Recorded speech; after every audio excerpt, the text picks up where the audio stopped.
I've visited red states and blue states, and I found that the common values that unite us are deeper than our divisions. And I thought you might clap for that.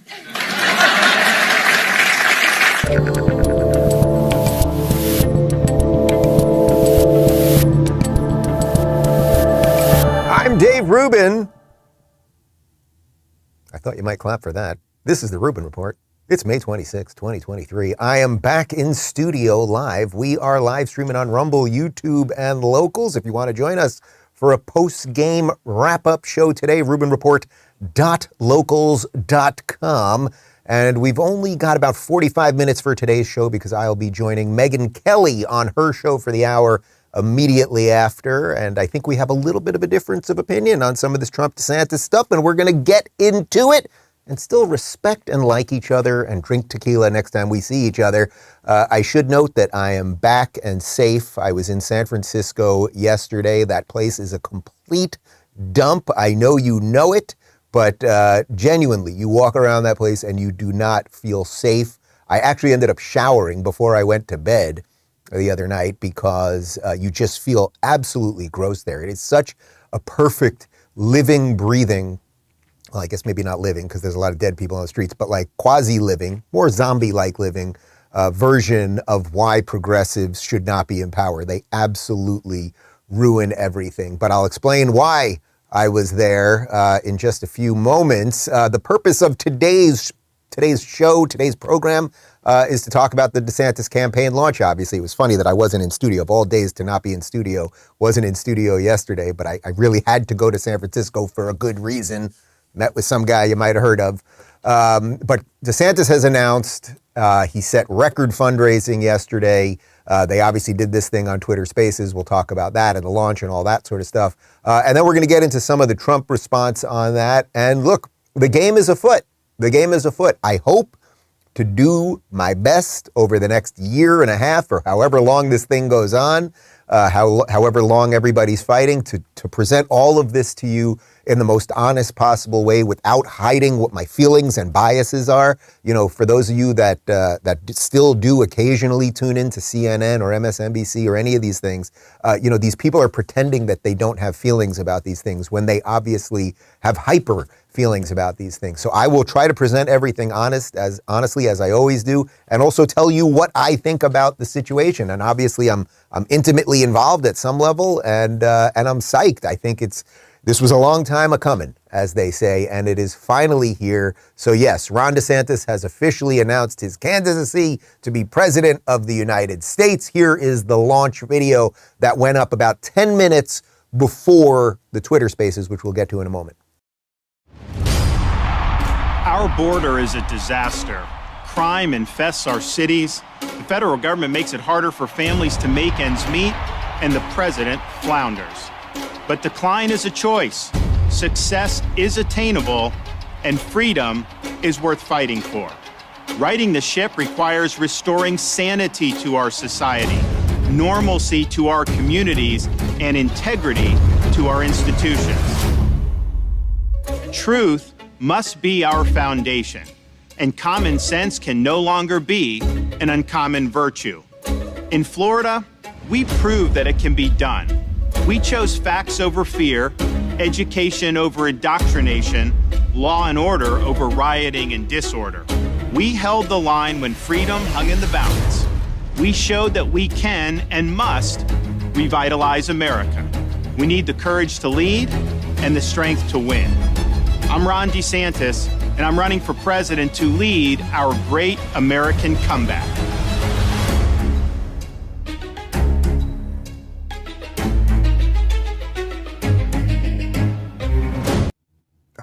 It's solid. It's a solid launch. Look, I get it's a campaign ad. Let's not pretend it isn't anything that it is. It is a campaign ad, but it's solid. I want to just repeat a couple of the words that he said there. Sanity, right? We bring that up a lot around here. We're going to have a little DeSanity, perhaps. Normalcy, integrity, truth, common sense. There was really no attack on anyone. There was one statement about the president, but it was really, can we return to something normal? Can we do what is right? Oh, and by the way, I've kind of done it right here in Florida. Everyone knows it. That's why everyone's coming here and nobody's leaving. And it's clean and clear. Remember, the guy is 44 years old, so it's also nice, kind of refreshing to see someone a bit younger that's saying, hey, I'm going to get in the race because, we've been stuck in this gerontocracy, which as I always say, I'm not against old people. I like old people. I still watch reruns of the Golden Girls, but it doesn't mean that a bunch of late 70s into 80-year-olds should be running the country anymore. So it was just like a nice, clean, simple ad right there. But really what the launch was this Twitter Spaces. So for those of you, well, I suppose all of you now are familiar with what Twitter Spaces is. But real quick, if you're not paying too much attention to the Twitter Spaces is basically their audio sort of live radio show that they have on Twitter. So anyone, you, me, anybody else, Elon Musk, can set up a Twitter Spaces. Other people on Twitter can jump in, and then you're basically doing a live call-in show. It's actually a pretty cool technology. They've had it out for about a year. It hasn't done like a major takeoff. It's just sort of the insiders kind of use it. In any event, the DeSantis campaign decided to launch on Twitter Spaces, with Elon Musk and David Sachs. You guys know David Sachs. He's been on the show a bunch of times. He was an investor in locals. He's been really one of the most outspoken people against the Ukraine war. He's co-host of the All In podcast, et cetera, et cetera. So he sort of moderated it. It was Sachs, Elon, and obviously Governor DeSantis. Here they are discussing the policy to end the bureaucracy. You might know that as the swamp. I think there's a lot that the executive branch can do, and all I will say when it comes to these agencies, we'll go into this a little bit more as the campaign goes on. But buckle up when I get in there, because the status quo is not acceptable, and we are going to make sure that we reconstitutionalize this government. The status quo is not acceptable. Well, that is right? We are watching a completely out of control federal government and the agencies and the bureaucracy. This is what we call the swamp. We are watching them spying on us, working with tech platforms to silence us, jailing the wrong people, looking into parents for showing up to school board meetings, chasing former presidents with nonsensical attacks, like the whole thing. You guys get it, the whole thing. So what I liked about that clip specifically was I think it's thematic as DeSantis as an executive. If he says he's going to do something, he does it. For those of you watching this right now that maybe aren't fully on the DeSantis train, and that's great. I want people watching this that maybe totally dislike him. You don't even have to like me, but if you're tuning in, that's pretty good. But for those of you that maybe aren't fully on board yet, tell me something that he has said he was going to do that he has not done. He just completed, it's just true. It's just true, but I will gladly hear the criticism on this. He accomplished every single thing he set out to do in his agenda, signed all of it, moved on, the legislative season closed, and now he launched. Speaking of Elon Musk and Twitter, let's throw up the image. I happened to be in San Francisco yesterday meeting that guy. We're just going to leave it at that. It was actually unrelated to the DeSantis situation. I didn't even know when we booked the trip last week that this was going to happen, but it was a pretty cool day to be there. Here's a little video, so that's just a little bit of a throwaway. Here's video of DeSantis saying that he is a winner, and there's a reason he's running. Well, look, I don't mind being called different things. I've been called everything but a child of God as it is. So that doesn't faze me. You can call me whatever you want. Just make sure you call me a winner, because that's what we've done in the state of Florida. And that's exactly what we would do nationally, not only in the election, but actually bringing all these great policies to bear. That would be pretty refreshing, right? If we actually, imagine if we could actually do it. I know I talk about Florida on this show all the time, and there's a reason I do it, not just because it's enriched my life, my family's life, the fine people in this room, all the people that work for me, et cetera, but it's because it is the beacon, right? If you're watching this right now and you live in Portland, or you live in Chicago, or you live in Cali, anywhere, wherever you might live, if you're living in a place where they're really not doing a good job when it comes to cleaning up the streets and the crime and the drugs, and you're paying high taxes and your roads don't look good and all of this stuff, it's like, I want you to know, and I think this is what the real message of the DeSantis campaign is, it does not have to be this way. it wasn't this way. And it was only until we let radical leftists run basically everything, and then we let them into the White House and they printed endless money and caused inflation and caused supply chain issues. And now we have this crazy war, non-war, all of these things. But there has been a place, Florida, run by this guy DeSantis, where it is working. So there is a blueprint out. I think that's really what this whole thing is all about. And this is the rubric that Republicans have to use. Can you win an election, and can you win on policy? It would be nice to do both of those things, not just win because you scared everybody of the other side or whatever it might be, but win an election and also bring the right policies to bear. So I want to go into a little bit of, this is a little bit of the insider baseball. This is from Team DeSantis on some of the info around the launch. Let's take a look. DeSantis's groundbreaking announcement by the numbers. In politics, winning campaigns are focused on the metrics that matter. So here's a few. Hundreds of thousands of people simultaneously flooded onto Twitter's servers to hear the governor deliver the news for the first time and crash Twitter's technical infrastructure. I'll get to more on that in just a sec. Ron DeSantis' Twitter Spaces announcement was heard live by hundreds of thousands of users. More than 6.5 million have since listened. More than 1 million viewers watch Ron DeSantis' 30-plus minute Fox News interview. That's from the clip that we just showed you. Ron DeSantis hosted a tele-town hall with over 82,000 live participants. Ron DeSantis' announcement video earned more than 23 million views on Twitter, 1 million raised in the first few hours of launch, as some of the country's top conservative bundlers are prepared to burn up the phones today. And then just a little bit more on just sort of like the insider politics stuff. This is also from Team DeSantis. DeSantis raises record 8.2 million in the first 24 hours after the presidential campaign launch. Florida Governor Ron DeSantis brought in 8.2 million in the first 24 hours following his campaign launch, shattering the previous record held by Joe Biden in 2019, which was 6.3 million. The 8.2 million figure is a hard dollar direct-to-campaign figure. We've also got a Fox News exclusive. Over 150 former Trump officials backed DeSantis. So when I got back from San Francisco last night, I went right to the event, the DeSantis event, which was a 2-day event here in Miami, and I met some of the donors. Obviously, the governor was there, and the first lady, and the staff, and everything else. I got one of these fancy hats. I have never been, nor would ever take a dime from the campaign. Let me be very clear about that right now. But I did get a DeSantis for President Day One hat, so I've been paid with hat, and I have plenty of hats. So there you go. What's good about this? Look, you got to raise money to win these things. They have very deep pockets right now. They are going to be in a war with Trump. There's no doubt. Trump's got a lot of money. Did you know that about Donald Trump? Now, I do want to address the Twitter Spaces thing because I was at Twitter. I was actually right outside Twitter as the Spaces was going on, listening on my earbuds. And then I was upstairs at Twitter right after with Elon and David Sachs and the crew. There were some technical difficulties up top. It took them about 20 minutes. There were so many people flooding the system. Could they have done more so that it would have been a little smoother? Obviously. Are they trying something that's a cutting edge technology and there's going to be some bugs? Yeah.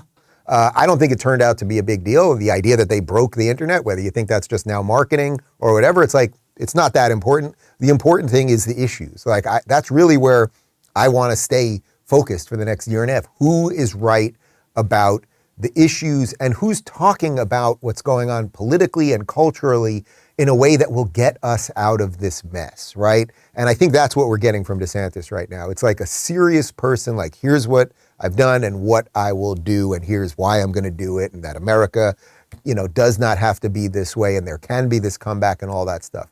I have to contrast that a little bit, unfortunately, with Donald Trump. Here was what Donald Trump put on Truth Social as this thing was happening. Wow, the DeSantis Twitter launch is a disaster. His whole campaign will be a disaster.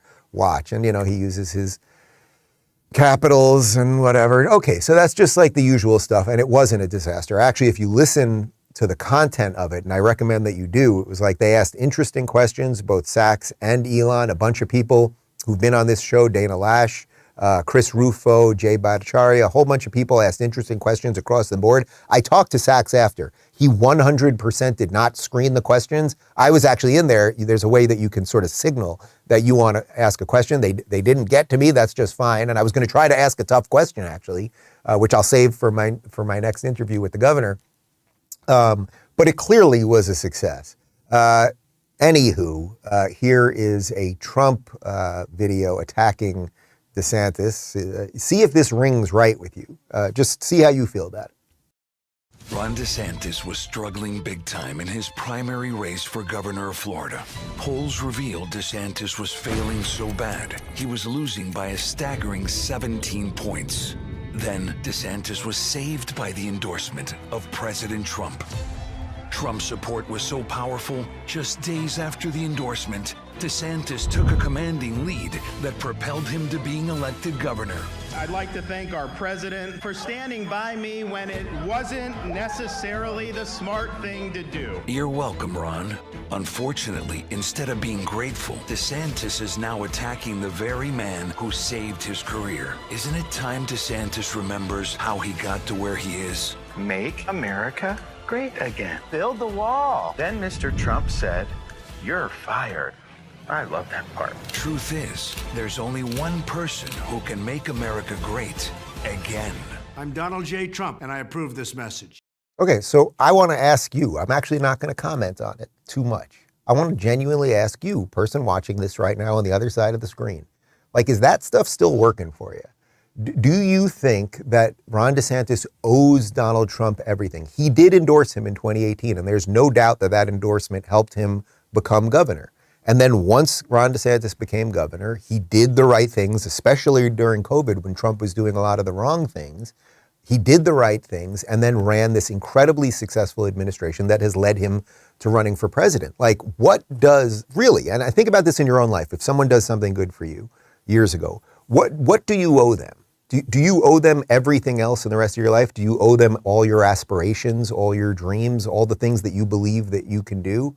If maybe they don't believe, if maybe they're just in the way and they want it too, like, you just have to think about that. I think that's worth thinking. David Sachs is texting me right now. I think he's going to give me a live statement on what his feelings were about the Twitter Spaces. So hang tight on that. But the point is that these attacks, I just don't think they're working. And I think Trump kind of knows they're not working. Ben Shapiro had an interesting tweet about the attacks. He wrote, Trump's attacks on DeSantis are, his name's Rob. So in a lot of these posts, he calls him Rob DeSanctis. Okay, I don't know. So I don't know what the difference between Ron and Rob is, but okay. He has a bad personality. I mean, I just don't see that. Here is an AI simulation of a Twitter Spaces, including DeSantis, Musk, Hitler, Soros, and Satan. I'll get to that one in just a sec. DeSantis is too conservative on entitlements. Hey, wasn't Charlie Crist great? Now, you might be wondering about the Hitler, what now? So Trump, right after the Twitter Spaces, we're just going to show you like 10 seconds of this. On Instagram, he put up a fake Twitter Space and pretended that Elon Musk and Ron DeSantis and Sachs and everybody else were in a Twitter Space with George Soros, Klaus Schwab, Cheney, Adolf Hitler, Satan himself, and the FBI. Are we playing any video on that? Yeah, we're going to play some video on that. Here you go. Hi, everyone. Welcome to our Ron DeSantis Twitter Space. Hello? Is my microphone working correctly? George, can you just wait while we... Hello? Can you hear me? We can all hear you, George. Can you just hold on for a second? Hilfa, I don't think they can hear me. I can hear you fine, George. Just speak to the I don't think George knows how to use Twitter. Hello? Can you hear me now? Can I please make my big announcement now? Everyone just... Hello? Okay, so like, it might be funny to some degree. Like, I'm kind of personally overthinking these things are funny. And look, I love the meme wars and all of that stuff. And there really was a use for all of it. But again, are we still going to do that? Or are we going to be a more mature country? Are we going to say what's true, fight for what is good, like actually restore America? Or are we going to just be about memes and destruction and, oh my God, here's a Twitter Space where DeSantis is talking to Hitler? I don't know. Again, this is up to all of us to decide. Literally, I don't like collectivism, but it is collectively up to all of us if we are going to get out of this thing that we have been in for quite some time. Anyway, now that it's finally started, it's interesting because in the Trump ad, he's talking about how DeSantis is attacking him. And DeSantis really hasn't said much about Trump at all. He really hasn't. And when he has, if you read the book, by the way, do I have the book? I don't have the book on the desk right now. But if you read DeSantis's book, he's very complimentary towards Trump, actually, and credits him where credit is deserved. But now that the campaign has started, DeSantis is punching back. Here he is, smacking down Trump on Disney and immigration. Trump, I think a lot of conservatives, we kind of laugh when you hear it, but a lot of conservatives believe that a Trump-DeSantis or DeSantis-Trump ticket is unbeatable. Real quick thought on that, and then we'll go into some of the other stuff. Yeah, I don't know. I mean, I think that some of the things he's been attacking me on, I've been a little surprised at because he's attacking me from the left. And that really wasn't the Donald Trump from 2015 and 2016. I mean, he was a hard charger leaning in on all the issues, very edgy on conservative issues, and it was part of the reason he did so well. But when he's taken Disney's side against me, I just kind of wonder, like, okay, I get he wants to hit me, but don't take the side of a multinational corporation that wants to sexualize kids. He's also hitting me against voting against immigration amnesty. There was the Goodlatte 2 bill in 2018, and he said that that was akin to voting against the wall, but that bill was a 2 million person amnesty for illegal aliens, very little money for any border security. All conservatives opposed it. He did support it as president, which a lot of us were upset about, but to hit me for taking the America First position, I just think is a little strange. So I'm not sure what his strategy is, but I think he's taking positions that are a little bit different than 4 or 5 years ago. Okay, so that's good. Note, it's not a personal attack, right? He's actually quite clearly criticizing two of the attacks on him. So what are those two attacks? He's basically saying, hey, Trump, because you don't like me, you're basically backing and defending Disney, which we know is true, right? That's what he's been doing. And then interestingly, on the immigration one, if you're not fully paying attention to what DeSantis was saying there, if you're not fully aware, when Trump wanted money for the wall, it was also going to include that 2 million illegals were going to get to stay here. They were going to get amnesty. That is why DeSantis voted against it. It wasn't that he wasn't for the wall. He was for the wall, but didn't want that to also be attached to these 2 million people staying here. So this concept of Trump attacking him from the left, I think this is Trump. If you're watching, I don't think this works. I don't think this works to be like, I'm more of a lefty. I'm for more amnesty than DeSantis is, and I'm more pro Disney. And even though I was the one that was supposed to destroy the woke, when the guy comes in and actually is destroying the woke, I'm going to try to destroy him. The other one that Trump has been doing is really relentlessly going after DeSantis over COVID. And I just have to say this in like the simplest terms possible. Everyone knows that Ron DeSantis was basically the best or top tier, like top 3 governors when it came to COVID. Everybody locked down, right? Everybody made mistakes. I've said it many times. I grant everybody a fairly long leash, in terms of what they did and when they woke up. We all of us, you watching this, me, everybody, we all woke up to different degrees. I was pretty good on 15 days to flatten the curve. On day 16, I was pretty much there. That was kind of early. Okay, zippity-doo-dah. We all woke up to different degrees. It depended what state we were in, what level of draconian lockdowns we were in, and everything else. But everyone knows that DeSantis was the guy, the main guy leading the fight to open up, to get vaccine mandates, get rid of vaccine mandates, to get rid of masks, all of those things, as Trump was still pushing them. Everyone knows that to be true. So anyway, Trump put out a video yesterday just relentlessly going after DeSantis on COVID and everything else. And I was watching it and I was like, man, I know this will take us 20 seconds to find a zillion videos of Trump saying the complete reverse on this. And I was on the plane and I texted Brock and I said, Brock, can you clip us together a little something using Trump's video that he put up just now and actual reality? And Brock said, Dave, you pay me, I will do it. Here it is.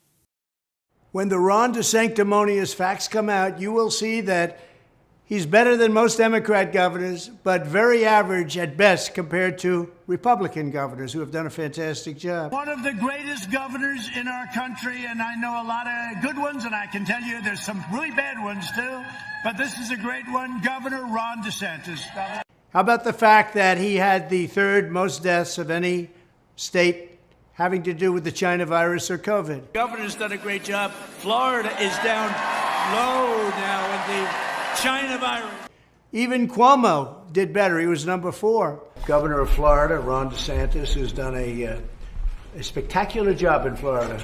He shut down everything, including the beaches, Other Republican governors didn't do that. And you're open and you didn't close, and it's just amazing, right? It's great. Terrific job. He just announced that the schools will be open in the fall. The Democrats blew it big. A lot of Republican governors did a fantastic job. We're in a place called Florida, and we have a great governor. But no, he wanted to show the fake news how tough a guy he is. He enjoys very high popularity, and that's for a reason. The reason is he's doing a good job. A governor like Ron DeSantis of Florida is doing a great job. Thank you. Guys, that was not hard for us to put together. Brock, how intensive was that for you? Not hard. Brock went like this. Not very hard. To the Trump people watching this, I would prefer not to have to do those videos. I voted for Trump, and again, I like Trump, and there is a situation where I will vote for Trump. But if he has decided that his whole campaign will only be about lying to destroy DeSantis, that to me, especially when it comes to Florida and COVID, feels very personal. And a few people said that to me last night. That the something about the attacking of Florida that became the beacon, the citadel of freedom in this entire country. And we still live in the freest country in the world. So if the freest place in our country is the freest place literally in the world.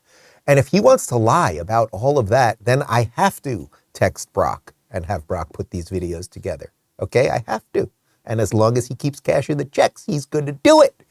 You see the point, guys? It's too easy. It's too easy. Trump, there is a lane for you to make the case for yourself. But it's not just lying about DeSantis and COVID and everything else. It just is not. And then what you do is you make DeSantis's job very easy because he can attack you on all of that nonsense. Here he is with Glenn Beck yesterday. I think he did great for 3 years, but when he turned the country over to Fauci in March of 2020, that destroyed millions of people's lives. And in Florida, we were one of the few that stood up, cut against the grain, took incoming fire from media, bureaucracy, the left, even a lot of Republicans, had schools open, preserved businesses. And so Florida, since COVID, has outperformed virtually any state in the country when you look at all these significant metrics. Yeah, again, it's kind of easy and it's true. And look, we can all play armchair quarterback, hindsight is 2020 and all of those things.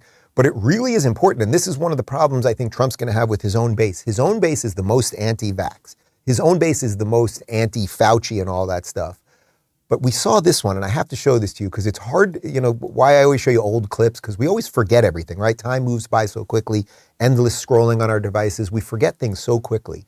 But in September of 2020, at the height of the election, right, the Biden-Trump election, Trump was using Fauci in campaign ads as a positive. Take a look at this. It's hard to believe, but yeah, it's true.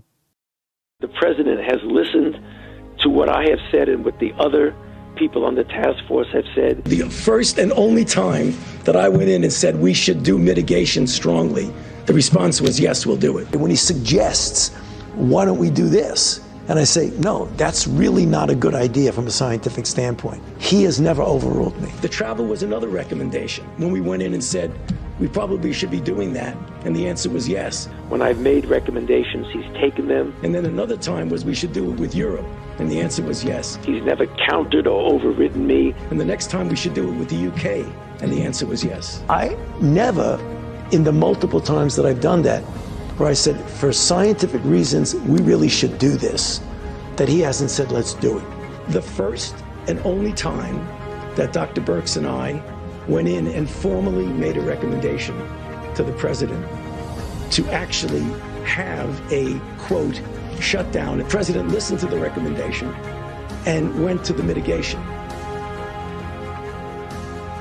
It's hard to believe. I'm surprised he didn't get rid of Pence and have Fauci be his VP, right?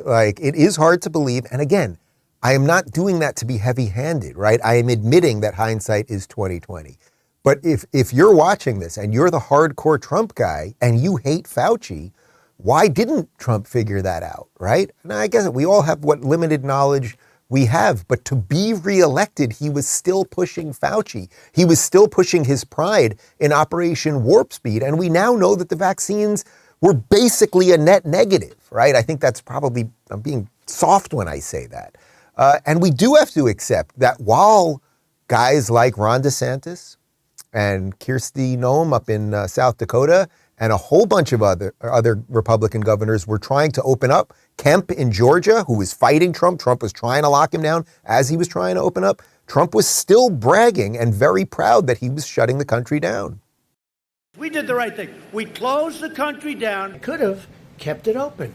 And I could have done what some countries are doing. I had to shut it down, and we did the right thing. I thought of keeping it open. And we did just the right thing. We closed it down. And a group of very smart people walk in and say, sir, we have to close it. And we did the right thing. They can't do anything without the approval of the President of the United States. Even the Democrats aren't blaming me for that. We had to close it up. Some people wish we never closed it down. We did the right thing. We closed it. It's a decision for the President of the United States. We did the right thing. We had to close it up because nobody's ever heard of closing down a country, let alone the United States of America. We had to turn off the airlines. We had to turn off everything. And we did the right thing. A lot of people have thought about it. Write it out. Don't do anything. Just write it out and think of it as the flu. But it's not the flu. It's vicious. We basically shut down our country. We did the right thing. We had to close it down. The President of the United States calls the shots. And we had to close it down. We did the right thing. They're not working in offices. They're not in airplanes together. And we did close up. We had to close it up, and we did the right thing. We closed it down. We did the right thing. We closed it up. We were told to got to shut it down, stop it, tell everyone to stay home because of this horrible virus, and we did that. We had to artificially close our country. We've done this right, and we really have done this right. So we did the right thing. Everything. All right. Did we do it right? Do you think lockdowns were worth it? Remember those 3 years of abject insanity? Like lunacy?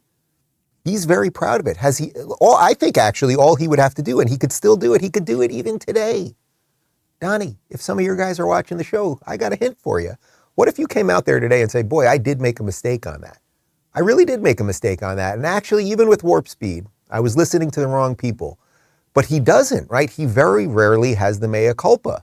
So there's every bit of evidence to think if he became president again and they bring back COVID or monkeypox or the zombie apocalypse or the alien invasion, that he would do it all again because he hasn't shown any contrition in the horrific mistakes that he made. DeSantis, by the way, who did lock down, let's not pretend that he didn't, he absolutely did. He has acknowledged that he wishes he did not do it and he did not take some of the advice and all that stuff. Now, he learned on the fly. It's really odd when Trump's going after him on COVID. Well, he locked down. Well, you're very proud of lockdowns, but then he was waking up quickly and has acknowledged it. So I would recommend for Trump to have a bit of a mea culpa on it. I did make a mistake with lockdowns and trying to use the federal government to push it on the states. And I made a mistake with Warp Speed and all that. People will accept that. I actually think it would be quite refreshing because it's something he doesn't do.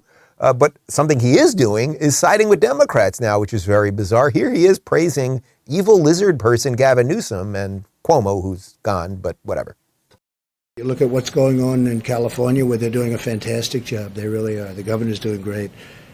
I'm proud of him. I've gotten very friendly with Gavin Newsom. He's done a very good job here. I watched what's been happening in California with Governor Newsom and this morning with Governor Cuomo, and I applaud them. They're taking very strong, bold steps, and I applaud them. We agree on the coronavirus, and on that we've gotten along very well. And our relationship began earlier than most, and so from that perspective, all I can say is, from my perspective, the relationship has been strong. He's done a really terrific job in California. Well, we've gotten along very well, Gavin Newsom. We've gotten very well with regard to COVID-19, as we call it. In that respect, he's been fantastic, and we've been fantastic, and he said very generous things. Yeah, California, by the way, also doing a very good job. Governor Newsom. Yeah, I'm going to meet with the governor right now, Gavin Newsom. We've worked very well.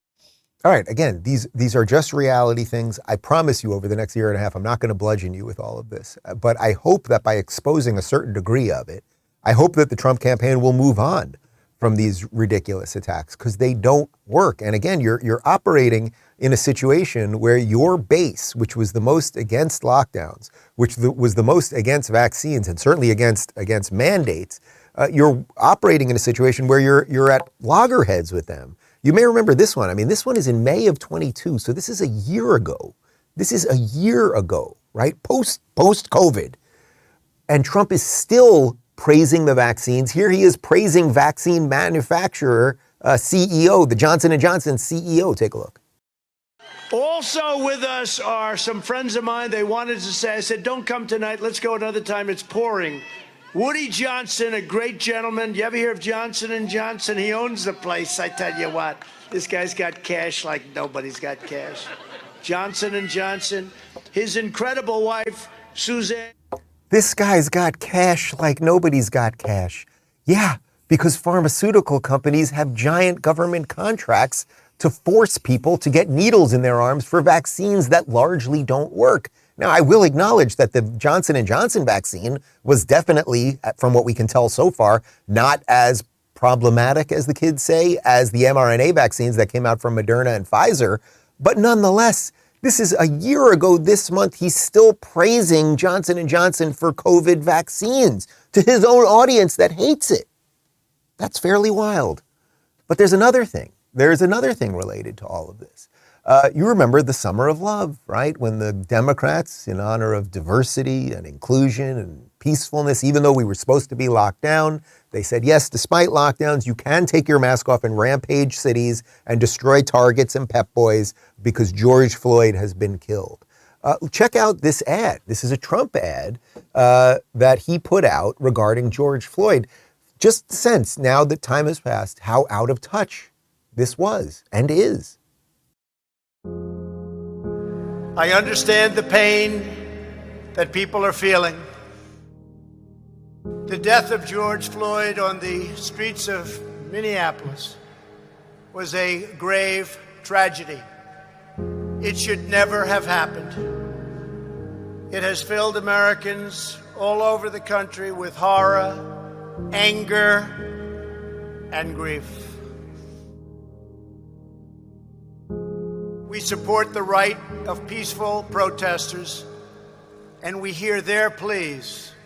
The voices of law-abiding citizens must be heard, and heard very loudly. We will stand with the family of George Floyd, with the peaceful protesters, and with every law-abiding citizen who wants decency, civility, safety, and security. But what we are now seeing on the streets of our cities has nothing to do with justice or with peace. The memory of George Floyd is being dishonored by rioters, looters, and anarchists. The violence. All right, the ad continues. We're not going to drub you over the head with it. And by the end there, and I wanted to show you the part where it switched, by the end there, he was getting it right? Like the violence is not acceptable, blah, blah, blah. But the offering, the peace offering to these people where we knew this was obviously going to go, the entire thing was set up to take out Trump. And that he tried to play along with it. Like they kind of duped him, meaning BLM and the entire machine related to George Floyd and all that. They kind of duped him as well. It just is the truth. Anyway, let's move on because this video, I saw this morning. I think this is yesterday. While DeSantis is breaking records when it comes to fundraising and the campaign launch is clearly people are paying attention and it feels like it's leveling up, Trump is playing golf. That's just what he's doing. He was asked while on the golf course about DeSantis's launch and whether he'll debate him. Take a look.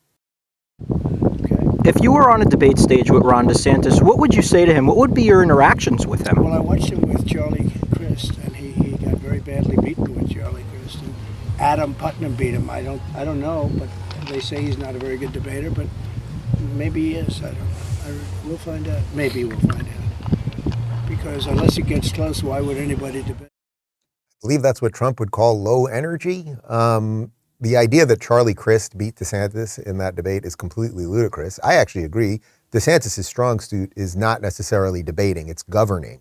But he did not lose to Charlie Crist. It's just sort of ridiculous. The more interesting part of that is this thing about whether Trump will debate or not, right? Like if this is supposed to be your strong suit, you're Donald Trump, you're the TV star, you're Mr. Off the Cuff, I don't need a teleprompter, I don't need a script, blah, blah, blah. You should fully be ready to debate and excited to debate. So I sense there's like a real shift in things. I think the last 2 days, something has really shifted. I think the Trump people are really like, oh man, this thing is bigger than we thought. Our attacks have not been working and they've been so over the top that we probably are regretting some of them.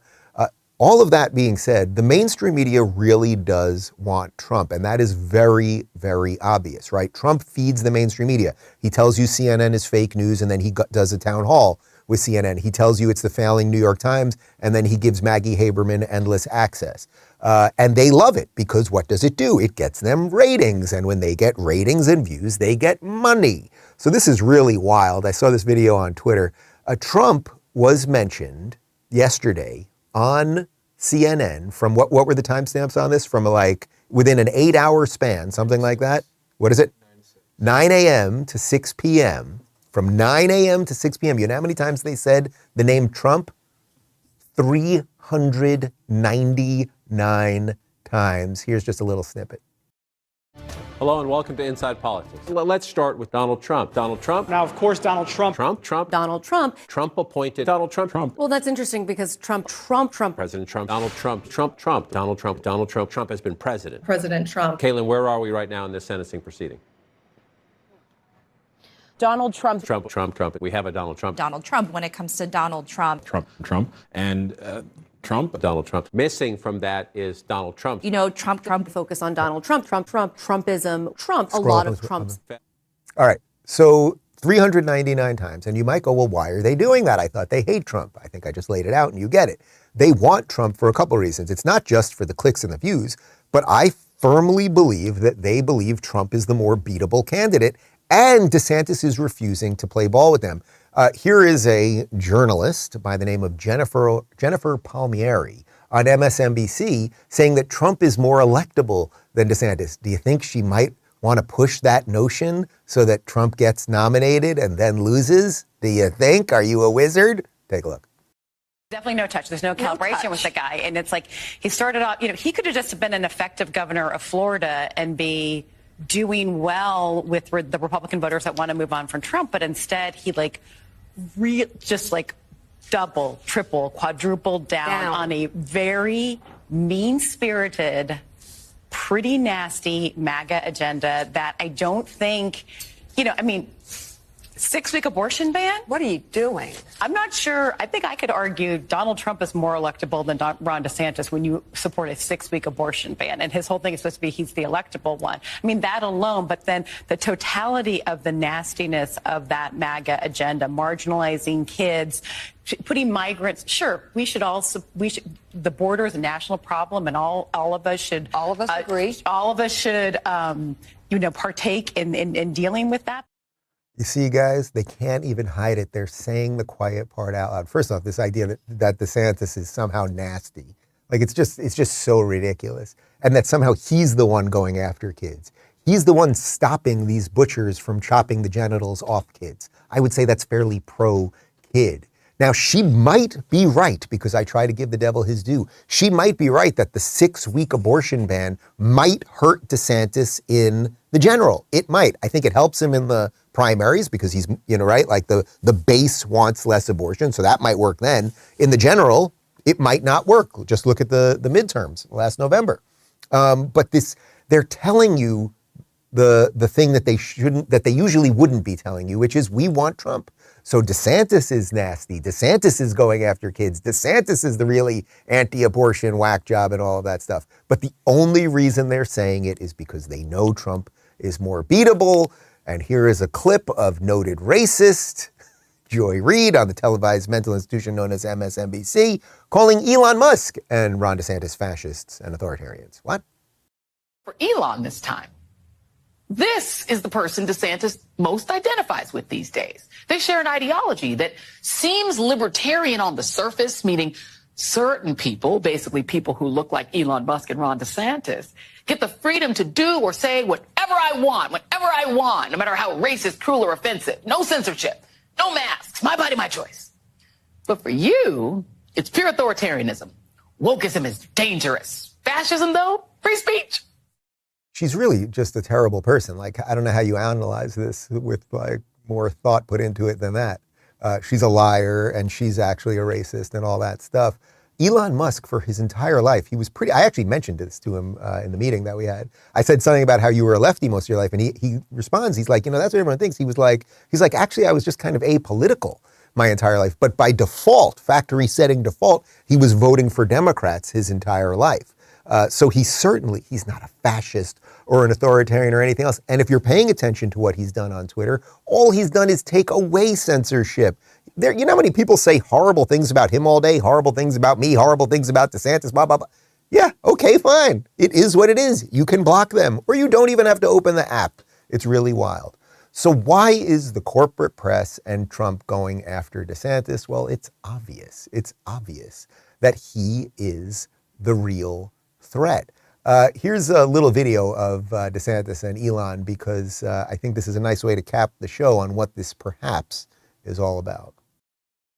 We're absolutely committed to freedom of speech and a level playing field, and just a vigorous debate. And hopefully this can be a platform that brings people of divergent political views to exchange those views, and perhaps some minds will be changed one way or the other.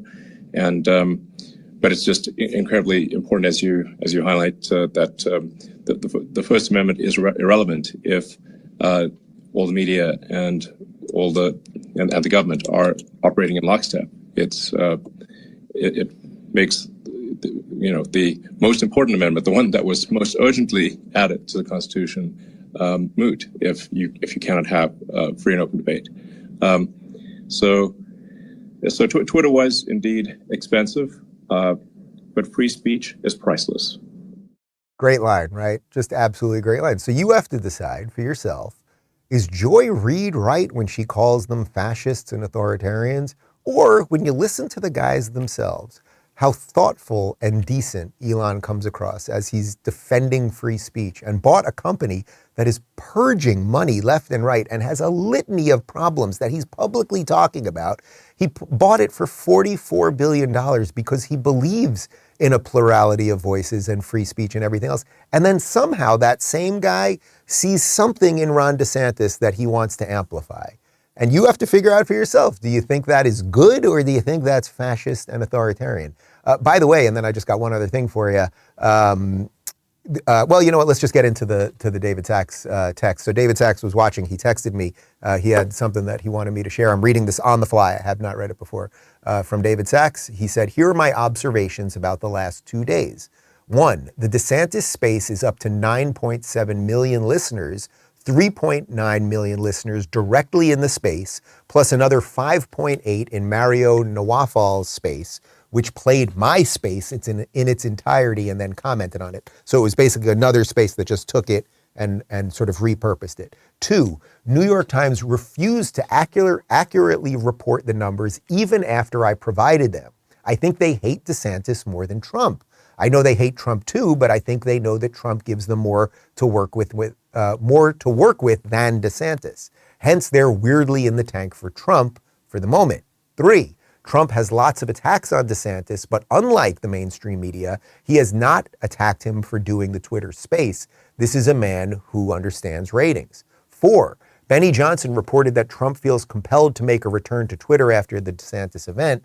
Again, this is a man who understands ratings. 5, Fox News shows that it is afraid of Twitter with their coverage over the last couple of days, which was largely the same as the mainstream media. I do appreciate Laura and Kennedy having me on and giving me a chance to correct the record, but most of the hosts were reading from the same script. They even attacked the space for not having video, which is a technologically illiterate comment since it's not supposed to have video. I would encourage our friends at Fox to see Twitter as an entirely different medium, one that they can use to promote their clips rather than the competition, but I suspect the Tucker thing has them tilted. Okay, so that's from David Sachs, just kind of on the fly as he was watching this show. And look, that's what this is all about, right? Like there are such parallels here from where I sit. It's like we can have the old world, which is Trump and CNN and the New York Times, or we could have a new world that say is DeSantis and Twitter. Like we can just decide which way we want to go with all of this.